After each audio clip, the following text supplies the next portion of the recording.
कविता आवृत्ति करेंगे।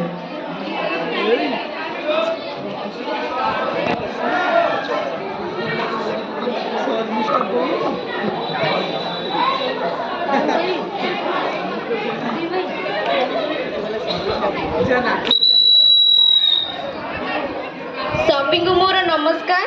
आज विद्यालय स्तरीय भाषा साहित्य और सृजनशीलतार उत्सव मु आज माटीर मनीष कविता आवृत्ति करने को जाऊँगी, जार कवि होती राधामोहन गणनायक।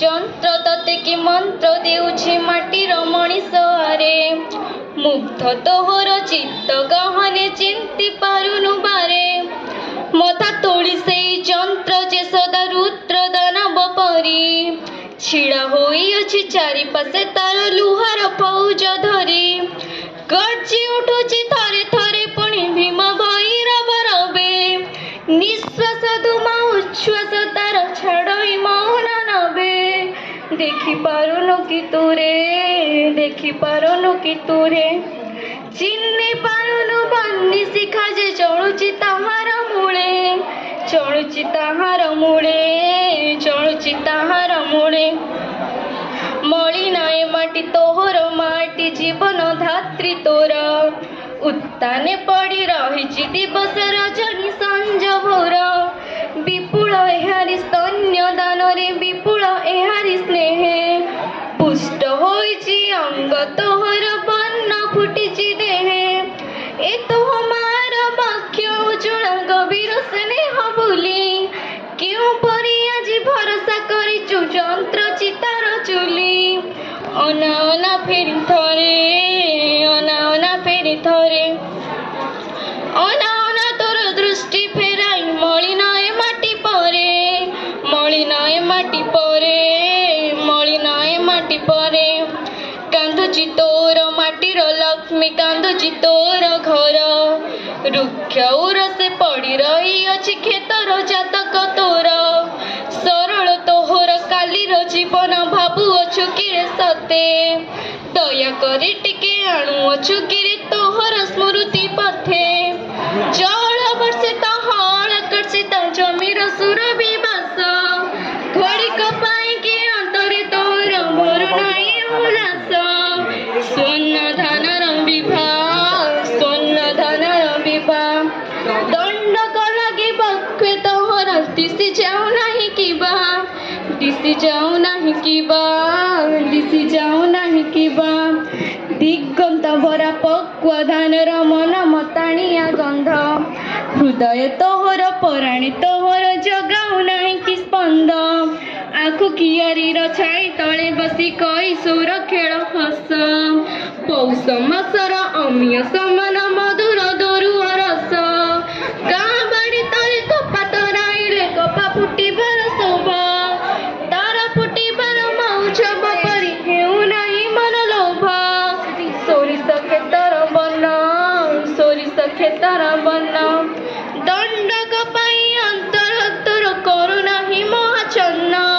କରୁନାହିଁ ମହାଛନ୍ନ, କରୁନାହିଁ ମହାଛନ୍ନ, ମନେ ପଡ଼ୁନାହିଁ ତମରି ଗାଁର ଛଇଳ ଛପଳ ନଈ, ପଲ୍ଲୀ ବଧୁର ସ୍ମିତ ମଧୁର ପାଣି ବହିବାର ଛଇ, ମନେ ପଡ଼ୁନାହିଁ ତାଳ ବଣ ତଳେ କୁଷ୍ଟ ବିହାରୀ ଧେନୁ, ମନେ ପଡ଼ୁନାହିଁ ଗୋପାଳ ପୁଅର ଧୀର ମୂର୍ଚ୍ଛିତ ବେଣୁ, ଲଙ୍ଗଳ ଆଜି ଡାକୁଅଛି ତତେ ତୋର ସନ୍ତକ ସମ, ମଙ୍ଗଳ ଜାଣି ଡାକୁଅଛି ଆରେ ମାଟିର ପତଙ୍ଗମ, ଉର୍ବର ତୋର ପ୍ରାଣ, ଉର୍ବର ତୋର ପ୍ରାଣ, ଯନ୍ତ୍ର ପୁରୀର ଇସ୍ପାତ ପରି ହୋଇଯାଇଅଛି ଟାଣ, ହୋଇଯାଇଅଛି ଟାଣ, ହୋଇଯାଇଅଛି ଟାଣ, ଯନ୍ତ୍ର ତଳେ ତ ପଡ଼ାଣ ନାହିଁ ରେ ମରଣର ତହିଁ ଘର, ଦିନ ରାତି ତହୁଁ ବିଚାର କୁହେଳି ହେଉଅଛି ହେଉଅଛି ଉତ୍ଥଳ, ଆଗାମୀ ଯୁଗର ଦ୍ରଷ୍ଟା ମୁଁ ଆଜି ଡାକୁଅଛି ଏଇ କୂଳେ, ପତଙ୍ଗ ପରି ଝାସ ଦେ ନାହିଁ ତାର ମୂଳେ, ମାଟିର ଅଙ୍କେ ଜନ୍ମ ପାଇଛୁ ଝରରେ ତାହାରି ପରେ, ମାଟିର ବାକ୍ୟ ଜନ୍ମ ନବିବୁ ନବ ଜନ୍ମାନ୍ତରେ,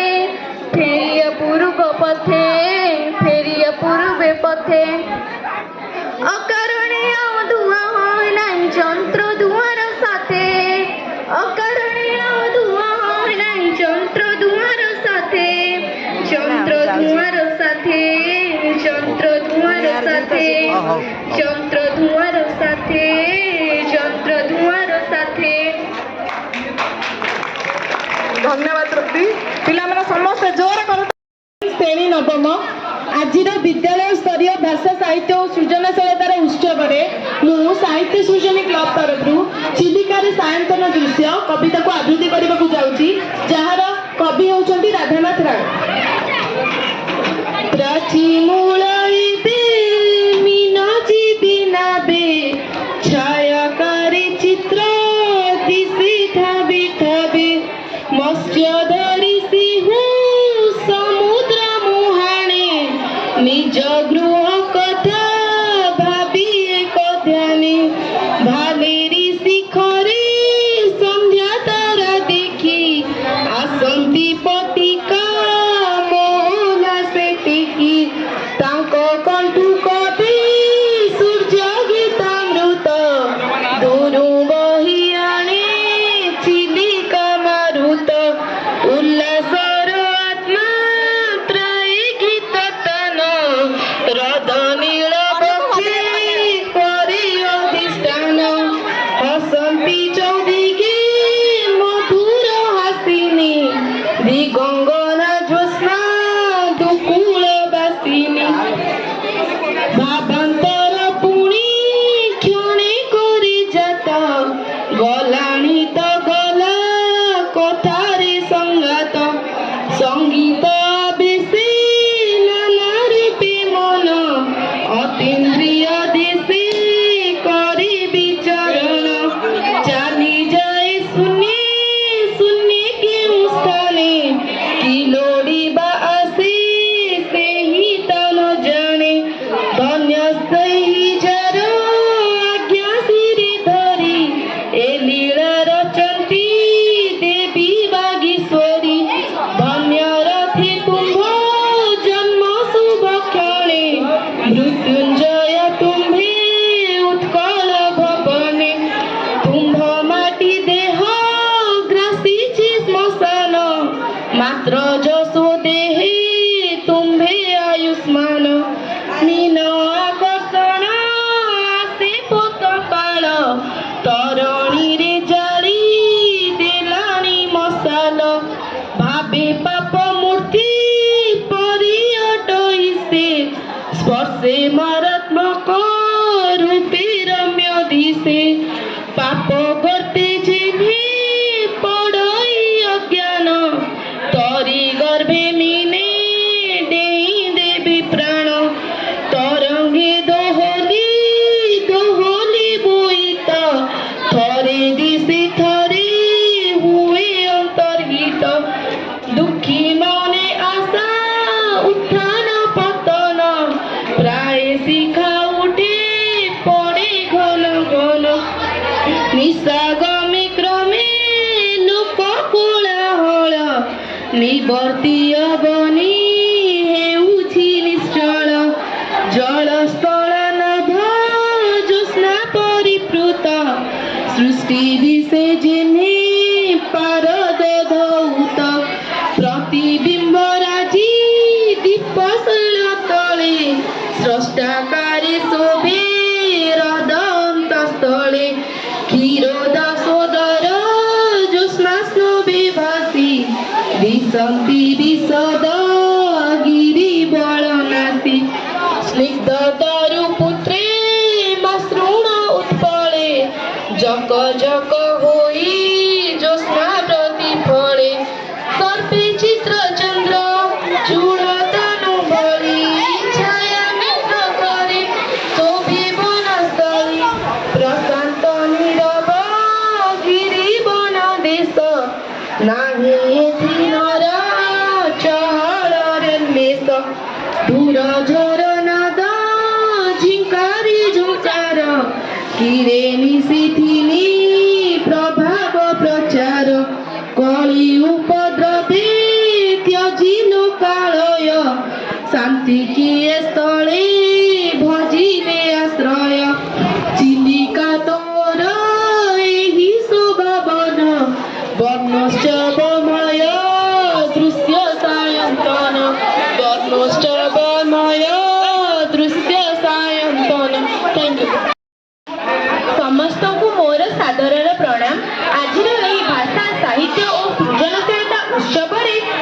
ଅନନ୍ୟା ପ୍ରିୟଦର୍ଶିନୀ ସ୍ୱାଇଁ ଶ୍ରେଣୀ ନବମ ସାହିତ୍ୟ ସୃଜନୀ କ୍ଲବ ତରଫରୁ 6 ମାଣ 8 ଗୁଣ ଫକୀର ମୋହନ ସେନାପତିଙ୍କ ଦ୍ୱାରା ରଚିତ ତାର ପରିଚ୍ଛଦ 7 ବୁଢ଼ୀ ମଙ୍ଗଳା ପଠନ କରିବାକୁ ଯାଉଛି। ଯାଦେବୀ ବୃକ୍ଷମୂଳେଷୁ ଶିଳାରୂପେଣ ସଂସ୍ଥିତା ନମସ୍ତସ୍ୟୈ ନମସ୍ତସ୍ୟୈ ନମସ୍ତସ୍ୟୈ ନମୋ ନମଃ ମୃତ୍ତିକାସ୍ୱ ଗଜାରୂଢ଼ା ବନ୍ଧାୟୋ ପୁତ୍ରଦାୟିନୀ ବାଡ଼ି ସାହାରିଣୀ ଦେବୀ ନାରାୟଣୀ ନମୋସ୍ତୁତେ। ଅସୁର ଦିଘିର ପଶ୍ଚିମ କୋଣ ଗାଁ ଦିଘି ଆଡ଼କୁ ଯିବା ବାଟରେ ଡାହାଣ ହାତ ପାଖରେ ଗୋଟିଏ ଭାରି ବରଗଛ ଅଛି। ଗଛ ମୂଳର ଚିହ୍ନ ନାହିଁ। 20-25 ଗୋଟା ଓର ପଡ଼ି ଡାଳ ଗୁଡ଼ିକ ପରସ୍ପର ମଧ୍ୟରେ ଛନ୍ଦାଛନ୍ଦି ହୋଇଯାଇଛନ୍ତି। ଗଛଟି ପ୍ରାୟ 12-13 ଗୁଣ୍ଠ ଜମି ମାଡ଼ି ବସିଛି। ସାନ ସାନ ଡାଳ ଓ ପତ୍ର ଗୁଡ଼ିକ ଏପରି ନିଘଞ୍ଚ ହୋଇଛନ୍ତି ଯେ ଖରା ତେଜ ମୂଳକୁ ବାଜେ ନାହିଁ। ଗଛଟି ବହୁ କାଳର। ପୁରୁଷ ଲୋକମାନେ କହନ୍ତି ଏଇଟି ସତ୍ୟଯୁଗର ଠାକୁରାଣୀ ଗଛ। ସେମାନେ ପିଲା କାଳରୁ ଦେଖି ଆସୁଅଛି ଏହା ବଢ଼ିବାକୁ ନାହିଁ କି ଛିଡ଼ିବାକୁ ମଧ୍ୟ ନାହିଁ। ଗଲା 7 ଅଙ୍କ ତୁଳା ମାସ ଉଆଁସ ଦିନ ଗୋଟାଏ ଭାରି ତୋଫାନ ହୋଇଥିଲା। ଗାଁର ସମସ୍ତ ସଜନା ଗଛ ଏବଂ କଦଳୀ ଗଛ ଉପୁଡ଼ିଗଲା। ଏ ଗଛରୁ ପତରଟିଏ ମଧ୍ୟ ଝଡ଼ିଲା ନାହିଁ। ହଉ ଠାକୁରାଣୀଙ୍କ ମହିମା। ମଝିରେ 4 ଗୋଟି ଓର ଗଛ ପରି ଛିଡ଼ା ହୋଇଛି। ତା ମୂଳରେ ଗ୍ରାମ ଦେବତୀଙ୍କ ଆସ୍ଥାନ। ଠାକୁରାଣୀଙ୍କ ନାମ ମା ବୁଢ଼ୀ ମଙ୍ଗଳା। ମଙ୍ଗଳାଙ୍କର 2.5 ମାଣ ଦେବୋତ୍ତର ଜମି ଅଛି। 12 ଗୁଣ୍ଠ 8 ବିଜୟସ୍ଥାନ ତଳି ବାକି 2 ମାଣ ଜଳ ଜମି ଦେଉରୀ ଭୋଗ କରେ ଓ ଠାକୁରାଣୀଙ୍କୁ ପୂଜା କରେ। ଗ୍ରାମରେ ବିଶେଷରେ ମାଇକିନିଆ ମାନଙ୍କ ମଧ୍ୟରେ ଦେଉରୀର ଭାରି ମହିମା। ଠାକୁରାଣୀ ସ୍ୱପ୍ନରେ ଦେଉରୀକୁ ଦେଖା ଦିଅନ୍ତି, ସବୁ କଥା କହନ୍ତି। କାହାରି ବାଡ଼ିରେ କଦଳୀଟାଏ ବାଇଗଣଟାଏ କଖାରୁଟାଏ ଫଳିଲେ ଆଗ ଫଳଟା ଠାକୁରାଣୀଙ୍କୁ ଭୋଗ ଲାଗେ। ମଣ୍ଡପଟି ପକ୍କାରେ ତିଆରି। ମଝିରେ ଠାକୁରାଣୀଙ୍କର ନିଜସ୍ୱ ମୂର୍ତ୍ତି। ମୂର୍ତ୍ତିଟି ଖୁବ୍ ବଡ଼। ଓଜନରେ ବେଶ 10 ପଶୁଚିରୁ ଉଣା ହେବ ନାହିଁ। 2-4ଟା ହଳଦୀ ବଟା ଶିଳ ମିଶିଲେ ଯେଡ଼େ ବଡ଼ ତହିଁରୁ ବଳି ପଡ଼ିବ। ଗୋଟାକ ଯାକ 4 ଆଙ୍ଗୁଳ ବହଳ ସିନ୍ଦୁର ବୋଳା। ବଡ଼ ଠାକୁରାଣୀଙ୍କୁ ଛାଡ଼ି ଆହୁରି 4 ଗୋଟି ସାନ ମୂର୍ତ୍ତି ଅଛନ୍ତି। ମଣ୍ଡପ ଡାହାଣ ଭାଗର କିଛି ଦୂରରେ ଭଙ୍ଗା ଦଦରା ମାଟିର ହାତୀ ଘୋଡ଼ା ପଣେଇକି 2 ପଣ ଜମା ହୋଇଅଛି। ଠାକୁରାଣୀଙ୍କୁ ମାଟିର ହାତୀ ବା ଘୋଡ଼ା ଚଢ଼ିବାକୁ ଦେଲେ ପିଲାମାନଙ୍କର ପୀଡ଼ା ଛାଡ଼ିଯାଏ। ବଡ଼ ବଡ଼ ଲୋକଙ୍କ ପୀଡ଼ା ଛାଡ଼ିବାର ମଧ୍ୟ ଦେଖା ଓ ଶୁଣା ଅଛି। ସେଥିସକାଶେ ଠାକୁରାଣୀଙ୍କ ପାଦା କେବେ ଖାଲି ନଥାଏ। ଦେବୀଙ୍କ ପୂଜା ସବୁଦିନ ହୁଏ ନାହିଁ। ଶୁଖିଲା ପତ୍ର ଓ ଅଳିଆରେ ଢାଙ୍କି ହୋଇ ରହିଥାନ୍ତି। ବିବାହ ପୁଆଣୀ ଘର କାହାରି ପୁଅ ଝିଅର ବେରା ମାରାମ ହେଲେ କିମ୍ବା କାହାର ମାନସିକ ଥିଲେ ପୂଜା ହୁଏ। ଗାଁରେ ବାଡ଼ି ପଡ଼ିଲେ ପୂଜାର ଧୁମ୍ ଲାଗିଯାଏ। କିରାଣୀ ମାନଙ୍କ ପରି ମାସକୁ ମାସ ଠାକୁରାଣୀଙ୍କର ଆୟ ନାହିଁ। ବିପଦ ପଡ଼ିଲେ ଡାକ୍ତର ଆଉ ଓକିଲଙ୍କ ଦୁଆର ପରି ଠାକୁରାଣୀଙ୍କ ଆସ୍ଥାନ ମଧ୍ୟ ଚମକି ଉଠେ। ଗ୍ରାମର ଲୋକଙ୍କ ଭେଦା ପଇସାରେ ପୂଜା ଖର୍ଚ୍ଚ ଚଳେ। ଠାକୁରାଣୀ ଭାରି ପ୍ରତ୍ୟକ୍ଷ ଦେବତା। ଏହାଙ୍କ ଅନୁଗ୍ରହରୁ ଗ୍ରାମରେ ଆପଦ ବିପଦ ଘଟେ ନାହିଁ। କେବେ କେବେ ମାଉସୀ ବୁଢ଼ୀ ପ୍ରବଳ ହୋଇ ଗ୍ରାମରେ ପଶିଯାଏ। ମାତ୍ର ଭଲ କରି ପୂଜା ଦେଲେ 100-500ରୁ ବେଶୀ ନେଇପାରେ ନାହିଁ, ଛାଡ଼ି କରି ପଳାଏ। ଧନ୍ୟବାଦ। ବିଦ୍ୟାଳୟ ସ୍ତରୀୟ ଏ କାର୍ଯ୍ୟକ୍ରମରେ ସାହିତ୍ୟ ସୃଜନୀ ତରଫରୁ ମୁଁ ଚିଲିକା ଆବୃତ୍ତି କରିବାକୁ ଯାଉଛି। ଯାହାର କବି ହେଉଛନ୍ତି ରାଧାନାଥ ରାୟ। କଳକମଳା ବିଳାସ ଦୀର୍ଘିକା ମରାଳ ମାଳିନୀ ନୀଳାମ୍ବୁ ଚିଲିକା ଉତ୍କଳର ତୁମି ଚାରୁ ଅଳଙ୍କାର ଉତ୍କଳ ଭୁବନେ ଶୋଭାର ଭଣ୍ଡାର ଶୋଭାବେ ଭାବୁକ ମାନସ ଉଲ୍ଲାସୀ ଦିଗନ୍ତ ବିସ୍ତାରୀ ତୋର ବାଡ଼ି ରାଶି ପ୍ରସନ୍ନ ବଦନା ଉଜ୍ଜଳ ବରଣା ମୁଖ ଶ୍ରୀ ଦେଖନ୍ତି ଜହି ଦିଗଙ୍ଗନା ନୀଳ ଅଙ୍ଗ ତୋର ଚିତ୍ର ଅନ୍ତରାଳେ ନାସି ନଳବନ ଶୈଳ ଦ୍ୱୀପ ମାଳେ ଦକ୍ଷିଣେ ମିଶିଛି ତୋର ଗର୍ଭେ ଆସି ସୌରଗରୁ ଭାସି ନୀଳ ରମ୍ଭାନାସି ବିମାନ ଆକାରେ ଭାସି ଶତ ଶତ নীলর সে তোর শৈল মার কত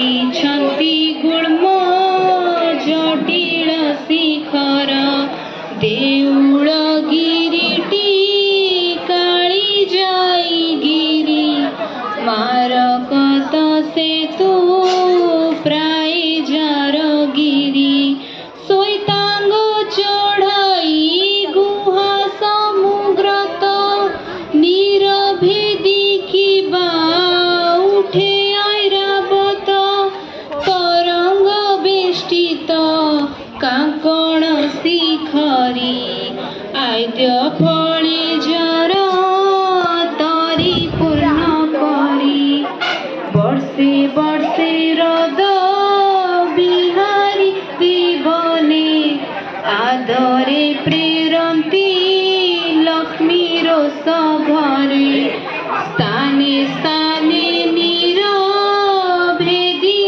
সৈকত শারদ আকাশে যেমে ছায়া পথ তারা পুঞ্জে যথা শোভে হরিতাଳି পুলিনতে সন শুভ সুক্তিশালী চারুতীরে তোর শোভার আশ্রম শৈল টঙ্ক বনে মধুর বিষম গিরি খোল নাসি কান্তর কন্দর সুরম্য তটিনী জন মনোহর বিকট সংকট তুঙ্গ শৈল সানু গতি পথে যাহা পরসন্তি ভানু নীলগণ্ড যার গভীর বিবরী ফণিপতি ফণা মণিরে ভাস্কর ভগ্ন দুর্গ জরা জর্জর দেউଳ শৈবাଳ অরণ্য লতা গুল্ম কূଳ মৃতিমতি হই ভব বঙ্গুরতা প্রতিধ্বনি ছলে কহি যাহি কথা কুরঙ্গ কুরঙ্গী চির ক্রীড়া স্থল নব দুর্বাদল শ্যামଳ সাদুଳ বিশাল পুলিন